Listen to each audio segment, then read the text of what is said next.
आज मैं एक हॉरर शो एक्सप्लेन करने वाला हूं जिसका नाम है चैनल 0 बटचर्स ब्लॉक। स्पॉयलर्स अहेड, संभल के देखना। एक पुलिस ऑफिसर लूक एक साइकोटिक क्रिमिनल को अरेस्ट करता है और उसे एक दूसरे प्रिजनर के साथ सेल में डाल देता है। फिर वो वापस अपनी पेट्रोलिंग ड्यूटीज पर चला जाता है। कुछ घंटों बाद जब लुक स्टेशन वापस आता है तो एक डरावना सीन देखता है। वो PSAI क्रिमिनल अपने फेलो प्रिजनर के ऑर्गन्स खा रहा होता है और मजे में सांस ले रहा होता है। ओह, क्या वो स्प्लीन था? ये सब कुछ हफ्ते पहले शुरू हुआ था एलिस वुड्स के साथ, जो के यंग सोशल वर्कर है और अभी गैरेट टेक्सास शिफ्ट हुई है। उसका कोवर्कर नेथन उसे शहर की अर्बन लेजेंड्स के बारे में बताता है। वो उसे एक इन्फेमस जगह के बारे में बताता है, मेडालियन पार्क, जहां अजीब चीजें होती हैं। अर्बन लेजेंड्स के मुताबिक कभी कभी पार्क में एक सफेद मार्बल वाली सीढ़ी दिखती है। बुजुर्ग लोग कहते हैं कि किसी को भी उन सीढ़ियों पर नहीं चढ़ना चाहिए, और सिर्फ इसलिए नहीं क्योंकि बुजुर्ग लोग अक्सर सीढ़ियों पर गिर जाते हैं। उस शाम एलिस और उसकी ड्रग एडिक्ट बहन जोई अपने नए रेंटल घर की तरफ निकलती हैं। वहां जाकर उनकी मुलाकात लैंडलेडी लुईस से होती है, जो पहले के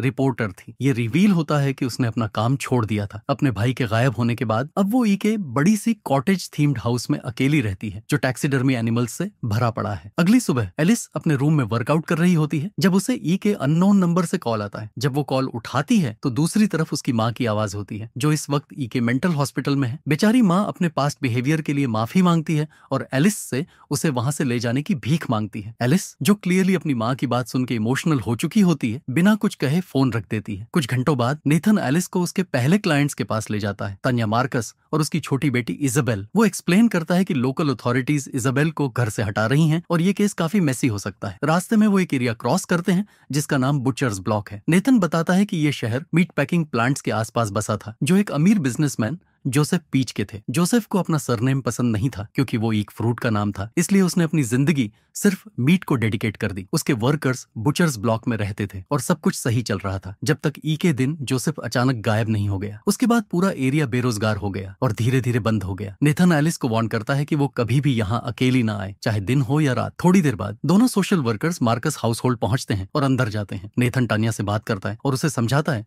कि जब लोकल अथॉरिटीज आई तो रेजिस्ट ना करे, लेकिन उन्हें पता नहीं होता कि के छोटा गंजा बचपन जैसा इंसान एक पीप होल से उन्हें देख रहा होता है। कुछ देर बाद एलिस इजाबेल के बेडरूम में जाती है और देखती है कि वो जमीन पर बैठी है। छोटी लड़की के रेड रोब पहनी होती है जिसमें एक टैग लगा होता है जिसमें स्मार्ट माउथ लिखा होता है। इसाबेल कहती है कि उसने ये रोब मेडलियन पार्क के प्लेग्राउंड में मिली थी। वो ये भी रिवील करती है कि जब उसे डर लगता है तो वो पार्क में के बड़ी सी औरत जैसी दिखने वाली ट्री के नीचे छुप जाती है। जैसे ही दोनों बात कर रही होती हैं, एलिस का ध्यान एक दीवार में बनी होल पर चला जाता है। उसे अंदर से अजीब सी आवाजें सुनाई देती हैं, तो वो अंदर झांकती है और तुरंत अपने कोलीग को बुलाती है। कुछ ही पलों में नेथन रूम में आ जाता है और एलिस उसे बताती है कि दीवार के अंदर कुछ है। वो दोनों इसे और इन्वेस्टिगेट करने ही वाले होते हैं कि अचानक बेडरूम का दरवाजा बंद हो जाता है और लॉक हो जाता है। चीजें और भी ज्यादा डार्क हो जाती हैं जब उन्हें टानिया की चीखें सुनाई देती हैं। वो दोनों कंफ्यूज और एंग्शियस हो जाते हैं। नेथन दरवाजा तोड़ता है और दोनों लिविंग रूम की तरफ भागते हैं। वो हर जगह देखते हैं, लेकिन न माँ का पता होता है और न ही बेटी का। इस अजीब एनकाउंटर के बाद दोनों सोशल वर्कर्स पुलिस को बुलाते हैं। जल्दी ही लुक वांसिक, जो लोकल स्टेशन का लीड ऑफिसर है, अपने पार्टनर के साथ घर पहुंचता है। वो कंक्लूड करता है कि टानिया अपनी बेटी को लेकर अथॉरिटीज के आने से पहले ही निकल गई होगी। क्लियरली ऑफिसर्स को इस केस में कोई भी मलिशियस एक्टिविटी नहीं दिखती। उस रात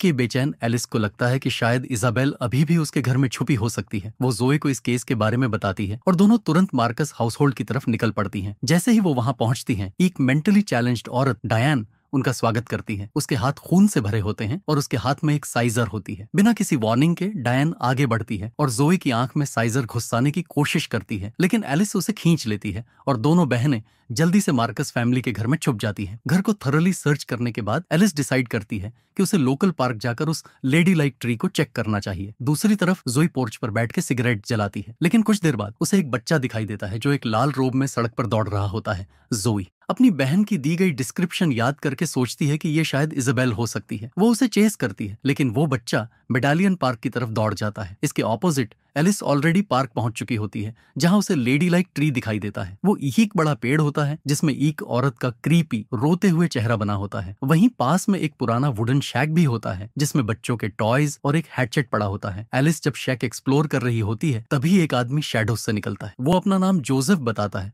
और कहता है कि उसका परिवार कभी इस पार्क का मालिक था। एलिस कुछ और सवाल पूछ पाए इससे पहले ही वो बूढ़ा आदमी शांत तरीके से वहां से चला जाता है। दूसरी तरफ जोई उस बच्चे जैसा दिखने वाले फिगर का पीछा करते करते मेडेलियन पार्क पहुंच जाती है। वो तब तक भागती है जब तक वो एक लंबी सफेद मार्बल की सीढ़ियों तक नहीं पहुंचती। तभी वो फिगर पलट कर देखता है और पता चलता है कि वो किसी जानवर को खा रहा है। उसका नाम स्मार्ट माउथ है और उसका चेहरा एक सूजा हुआ बच्चों जैसा होता है जो जोई को शॉक कर देता है। डर के मारे वह पीछे हटने लगती है लेकिन स्मार्ट माउथ उसकी तरफ आगे बढ़ने लगता है। लेकिन कुछ ही पलों बाद वह रुक जाता है जब एक अजीब ट्विस्टेड आकृति जिसे पेस्टिलेंट गॉड कहा जाता है सीढ़ियों के ऊपर दिखाई देती है। स्मार्ट माउथ सीढ़ियों पर चढ़कर उस दरवाजे में घुस जाता है जिसमें पेस्टिलेंट गॉड भी चला जाता है। डरी हुई जोई अपनी आंखें बंद कर लेती है लेकिन जब वह फिर से खोलती है तो सीढ़ियां गायब हो चुकी होती हैं। अगली सुबह जोई वापस मार्कस के घर आती है और देखती है कि एलिस वहां उसका इंतजार कर रही है। दोनों बहनें एक दूसरे को गले लगाती हैं और तुरंत अपने रेंटल घर वापस चली जाती हैं। वहां जोई अपनी बहन को पार्क में देखी गई चीजों के बारे में स्पष्ट रूप से बताती है लेकिन उसे नहीं पता कि जो कुछ भी उसने देखा वह सच में था या सिर्फ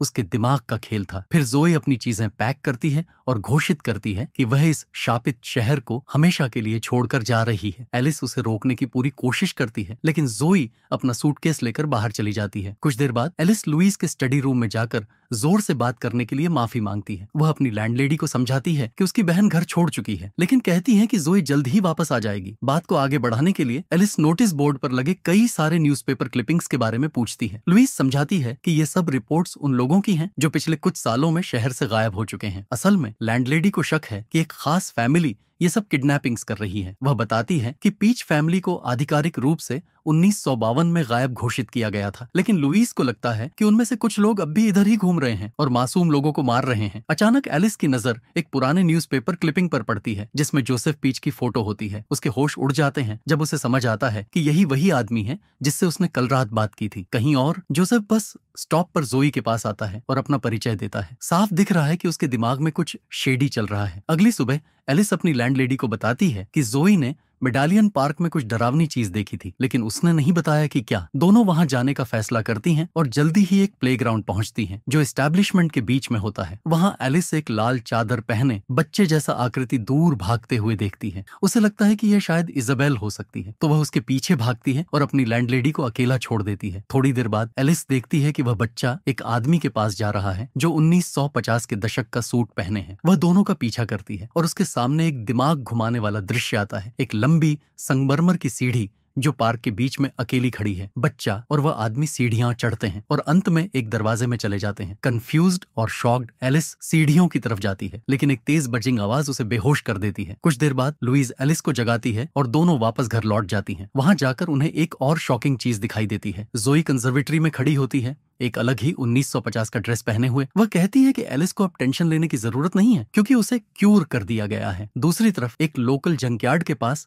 लूक और उसका पार्टनर अपनी ड्यूटी कर रहे होते हैं जब अचानक डायन उनकी कार के हुड पर गिरती है। बेचारी डायन को एक पागल आदमी परेशान कर रहा होता है जो 1950 के स्टाइल सूट पहने होता है। वह अजीब बातें बोल रहा होता है और लुक उसे तुरंत नीचे गिरा देता है लेकिन वह आदमी क्रीपी तरीके से हंसा रहता है। वह अपना नाम रॉबर्ट पीच बताता है और कहता है कि वह लूक के लिए एक स्पेशल प्रोजेक्ट बनाने वाला है लेकिन लूक उसे पुलिस स्टेशन ले जाता है और एक और प्रिजनर के साथ जेल में डाल देता है। फिर वह उस औरत को ढूंढने जाता है जिसे परेशान किया गया था लेकिन उसे कुछ नहीं मिलता और वह वापस लौट जाता है। जब वह स्टेशन पहुंचता है तो एक बिल्कुल नाइटमेयर जैसा दृश्य देखता है। रॉबर्ट बिल्कुल नंगा अपने फेलो प्रिजनर का लिवर मेज से खा रहा होता है। कुछ देर बाद ऑफिसर्स और मेडिक्स उस जगह को क्लीन करने लगते हैं। लुक का बाप जो पुलिस चीफ भी है वहां आता है और कहता है कि रॉबर्ट को मेंटल इवैल्यूएशन के लिए भेजा जाएगा लेकिन उस रात जब लुक ड्यूटी के बाद घर लौट रहा होता है उसे कुछ शेडी चीज दिखाई देती है। चीफ के दो सबसे विश्वसनीय ऑफिसर्स रॉबर्ट को एक सिविलियन कार में ले जा रहे होते हैं। लूक उनका पीछा करता है और देखता है कि वे मेडालियन पार्क पहुंचकर रॉबर्ट की हैंडकफ खोल देते हैं, उसे फ्री कर देते हैं और वहां से चले जाते हैं। रॉबर्ट बिना किसी टेंशन के पार्क के अंदर चला जाता है और लुक जिज्ञासा में उसका पीछा करता है। वह जल्दी ही प्लेग्राउंड पहुंचता है और देखता है कि रॉबर्ट एक लंबी संगमरमर की सीढ़ी चढ़ रहा है एक और बूढ़े आदमी के साथ। कहीं और अपने घर में लुईस और एलिस बात कर रहे होते हैं जब उन्हें हॉलवे में कुछ टूटने की आवाज आती है। जब दोनों वहां पहुंचती हैं तो एक एनवलप टेबल पर पड़ा होता है। एलिस उसे खोलती है और देखती है कि यह पीच फैमिली की तरफ से एक इनविटेशन है। उसे डिनर और ड्रिंक्स के लिए प्लेग्राउंड में बुलाया गया है। रात के 12 बजे लुईस और एलिस दिए गए जगह पर पहुंचते हैं और देखते हैं कि वहां एक डाइनिंग टेबल सजा हुआ है। जोसेफ वहां बैठा होता है और दोनों औरतों को अपने साथ बैठने के लिए बुलाता है। वहां कई मीट डिशेस रखी होती हैं और अचानक एक घर उनके आसपास प्रकट हो जाता है। लगभग तुरंत लुईज उन लोगों को पहचान लेती है कि यह सब पीच फैमिली के सदस्य हैं। पेट्रियार्क जोसेफ, उसका बड़ा बेटा रॉबर्ट, रॉबर्ट की वाइफ ईडी, उसका जायंट दोस्त जेम्स, रॉबर्ट का भाई अल्डूस, उनकी दादी रूथ और जोसेफ की वाइफ एवेलिना। एलिस बिना किसी डर के सीधे पूछती है कि जोए का क्या हुआ, लेकिन जोसेफ सिर्फ एक क्रीपी मुस्कान देता है। तभी अचानक एक तेज हवा चलती है, कैंडल्स बुझ जाती हैं और पूरी फैमिली गायब हो जाती है। अब एलिस एक जगह पर अकेली बैठी होती है जोसेफ के सामने। वह उसे यह सुनिश्चित करता है कि दर्द कम होगा और खून भी न्यूनतम होगा। फिर वह एक ड्रिलिंग डिवाइस निकालता है और एलिस के सिर में कट लगाने लगता है। खून उसके चेहरे पर टपकने लगता है। जब जोसेफ उसे एक मिरर देता है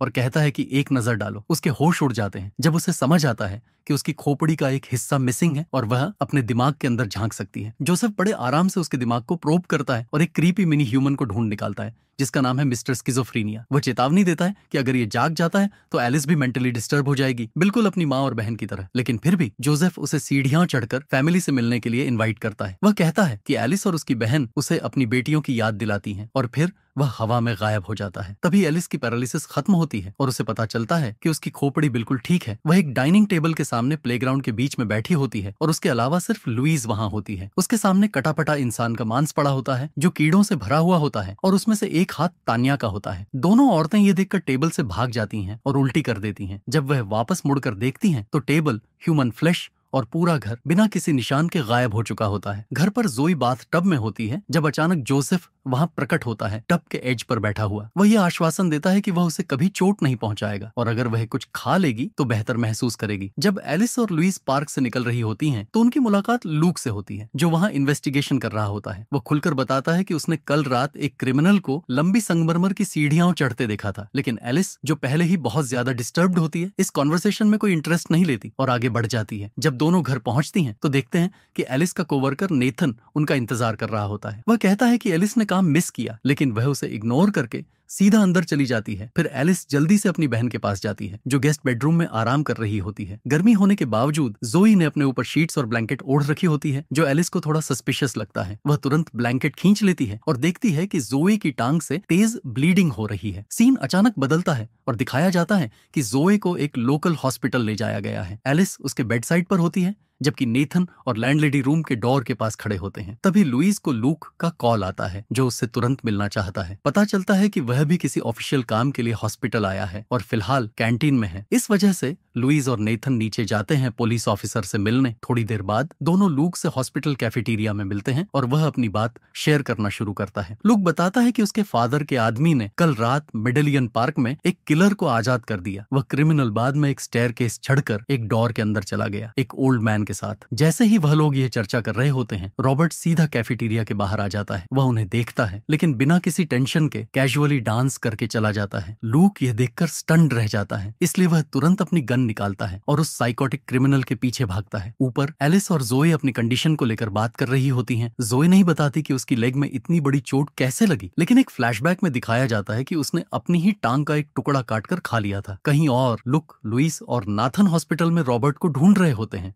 लेकिन वह एक ट्रैप में फंसे जाते हैं जो रॉबर्ट ने उनके लिए सेट किया होता है। रॉबर्ट नेथन को अलग कर लेता है और तुरंत उसका गला काट देता है। लूक गुस्से में आकर तुरंत रॉबर्ट पर गन तान देता है और उसे नीचे गिरने का आदेश देता है। सरप्राइजिंगली रॉबर्ट बिना किसी रेजिस्टेंस के मान जाता है, लेकिन एक मैडमैन की तरह हैंडकफ्स पहन लेता है। समझ रहे हो? सब समझ रहे हो? दूसरी तरफ एलिस भी अलग अलग हेलुसिनेशंस देखने लगती है। वह तुरंत हॉस्पिटल की फार्मेसी में दौड़ती है और बेंजोडायाजेपिन नाम की एक रिलैक्सिंग ड्रग ढूंढती है। जल्दी वापस आती है, लेकिन तब तक जोए वहां से गायब हो जाती है। उसकी जगह बेड पर जोसेफ का एक नोट पड़ा होता है जिसमें लिखा होता है कि जोए ऊपर आ चुकी है और एलिस से भी कहा जाता है कि वह अपनी बहन के साथ आए। इतने में लूक रॉबर्ट को पुलिस स्टेशन ले जा रहा होता है, जो पीछे सीट पर रिलैक्स्ड बैठा होता है और विस्लिंग करता है जैसे उसने कोई मर्डर किया ही ना हो। यह देखकर लुक का दिमाग घूम जाता है और वह एक एक्सट्रीम डिसीजन ले लेता है। वह अपनी गन निकालता है और रॉबर्ट के सीने में लगातार गोलियां दाग देता है। दूसरी तरफ एलिस प्लेग्राउंड पहुंचती है अपनी बहन को ढूंढने। उसे जल्दी ही अपनी मंजिल मिल जाती है। वह देखती है कि जोसेफ